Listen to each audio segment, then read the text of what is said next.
ug karon mo ato tag Thailand kay mag-Muay Thai ta syempre kay Lunes karon dapat mag-ehersisyo ka uban nato si Mel. Good morning, Mel. Hello, good morning, good. Unsay buhaton nato?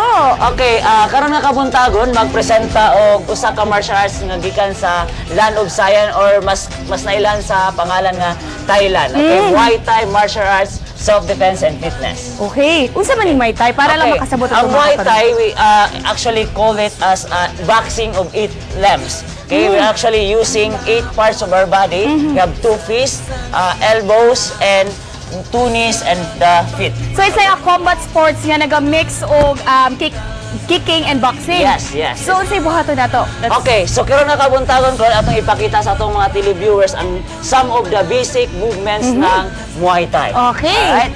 Okay, so start with Nueli. So he's going to show us punches, okay, left and right. Punches, that's it. Okay. Very important pa, Mel, na kailangan nag-boxing yun ka bago ka mag-Muay Thai? It's not necessary na mag-boxing yung ka. Ang importante nga mo sugod kag basic when you do Muay Thai. Okay, Kailangan next ka balo is ka elbow. mo sumbag. Yes, Aha. okay. Elbow, okay. Next movement is elbow. Elbow, go. That's it. Then, knees. That's it, left and right. Go. And kicks. Kicks. Kick. Good. Ayun. How to avoid injuries?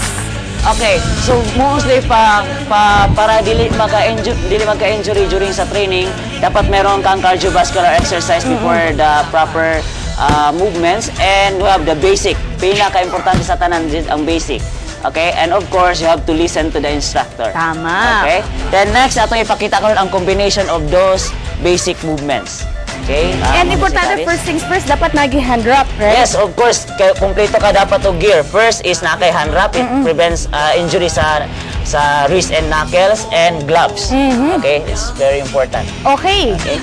So this is the movements, so combination. Combination of kick and Punches. punch. Yes. And elbows and knees. Ayun. Okay? Pero ato lang ipahibalo sa mga viewers na to na ang Muay Thai is a good self-defense, especially they're doing this for girls kasi mostly sa mga lakaw sa streets, kay balutang ang mga lalaki is mas good kan sa babae. Yes. And ginagamit nila ang ilang advantage to disadvantage the strength of the girl. So, pag kaibalo ka mag-striking, you have a great possibility na defend ka sa imong kaugalingon. Tama. That's why it's also self-defense. So, dapat magtuon gid ko gyud na ni Mel. Ayan. Ug syempre strength, flexibility and endurance pod ang pwede hatag sa Muay Thai. Thank you so much, Mel. Invite ato mga kapamilya na amay classes. Okay, so kung kinsa man ang interested na magtuon og ani nga martial arts is Muay Thai or boxing of 8 limbs, mag-visit lang ta sa Metro Lifestyle Fitness Center and Spa, that's sa Torres Street.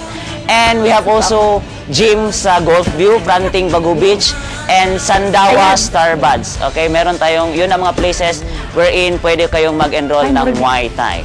Ayan. Okay? Ayun. Ayun. Alright. Pero Michelle, ikaw Michelle, gusto ba ka mag-Muay Thai? Mahadok man kung mga contact sports, oy. Pero pwede na. Sige, sulayan naman ni Hernal. Pero speaking of sports, Claude, ikaw ba, Nel? Unsa ba ang mga sports na ginadula? Atong Siyempre, mga bata pa, Siyempre, badminton, siguro basketball during sa PE, during college. O siyempre, medyo athletic ganita, siyempre, dili na to malikayan nga natin mga makuha ng mga sakit.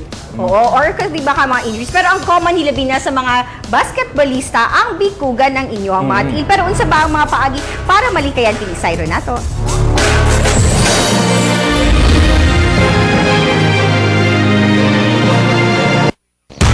Karong summer, daghan na sa activities under the sun ang i-enjoy, especially sa mga estudyanteng nagbakasyon. Apan dili dapat pasobrahan ang mga physical ug strenuous activities, kay pwede kining mag-cause og cramps kun bikog. Nga sagad masinatin ni Cedric tungod sa hilig niini sa mga strenuous activities. Usually, ang number one reason yun nga nung mabikugan ang isa ka player or basin sa asa nga dula, kanang dili gani mag-stretching before magdula. Apan ang heat cramps dali lang matambalan sa balay. Kung na-feel na ang cramps, kinahanglan lang nga undangon dayon ang tanang physical activities aron dili mosamot ang sakit. Apan dili lang basta-bastang magpahulay, kay angay mo balhin sa mas bugnaw nga lugar. Aron mas ma-regulate pa sa body ang temperature, makatabang sab ang pag-inom og tubig. Aron malikayan ang heat cramps. Kinahanglan lang nga mag-inom og fluids frequently aron malikayan ang dehydration nga usa sa mga simptomas sa heat cramps. Busa karong summer, enjoy the heat, pero always hunahon nga protektado kita batok sa bisan unsa mang sakit nga dala sa kainit sa panahon. Alang sa Health 101, ako si Marjorie Dalito. Mga pamilya, dagan ang nangutanan, Nel, no? Kung magboto lang daw ka, kinahanglan ba ang voter's ID? Ikaw ba, Claude, na kay voter's ID? Oo, na kay voter's ID.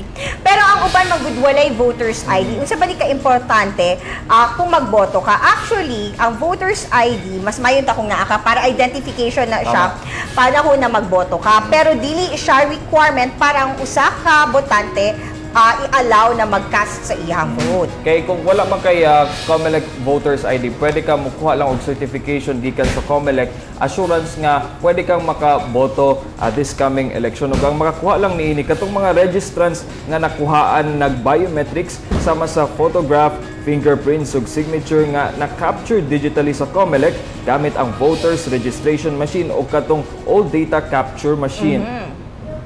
Ayan. And para po sa mga kapamilya nato nga wala kabalo kung asa na mga polling precincts sila magboto karong Mayo, dali lang na mga kapamilya gawa sa pag-ato sa COMELEC na mismo kamugid ang mag-verify kung asa mo magboto. Pwede na sad kini himuon online. Yes, ug syempre pwede nimong sa mga internet savvy nato ng mga kapamilya, pwede nilang i-check ang www.comelec.gov.ph ug syempre fill upan lang ang ilang precinct finder form ug makita dahil nila ang ilang status hasta sa bang mapa sa ilang polling precinct. Ug syempre doon na say application ang ABS-CBN o ang COMELEC na halalan application kung din pareho lang gihapon kini sa website nga makita gihapon ang ilang status sa ilang voting this coming election. Correct. And even gani ang status sa inyong voter's ID, may bala ni dito kung gina-process na ba Na-print or kung na ba? nakakuha na ba mo og biometrics o wala pa. Ayan. Pero Facebook Times sa mga kapamilya, Claude, sa ba? Yes, ang ato ang premyo this Prize of the Week sa atong Facebook mga kapamilya. Post na, tagnaan ninyo kung tagtila ning ato ang ice shaver tungod kay init ng panahon.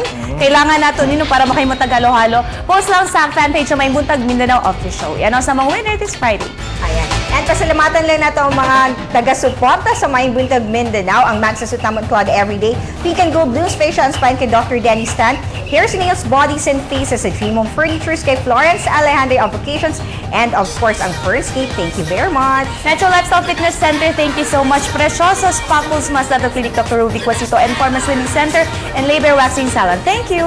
Dahil salamat sa Hairs and Nails ug sa Gaisano Grand City Mall. Ug gusto lang ako i-greet og happy 56th birthday si Senior Inspector Ranulfo Cabanyog, Deputy Chief sa IDMB. Ug karong adlaw sa day siya mo retiro gikan kana kay SPO1 Camiles sa Traffic Group. And mga kapamilya, unyatangan ninyo ang mga dugang detalye o mga balita sa TV Patrol Southern Mindanao 5:10 in the afternoon and mga news updates sa DXAB 12:96. And syempre sa M1 101.1 para sa mga musika. and till tomorrow mga kapamilya, din lang sa inyong paboritong programa Matag Buntag sa Mayong Buntag Mindanao. Happy Monday!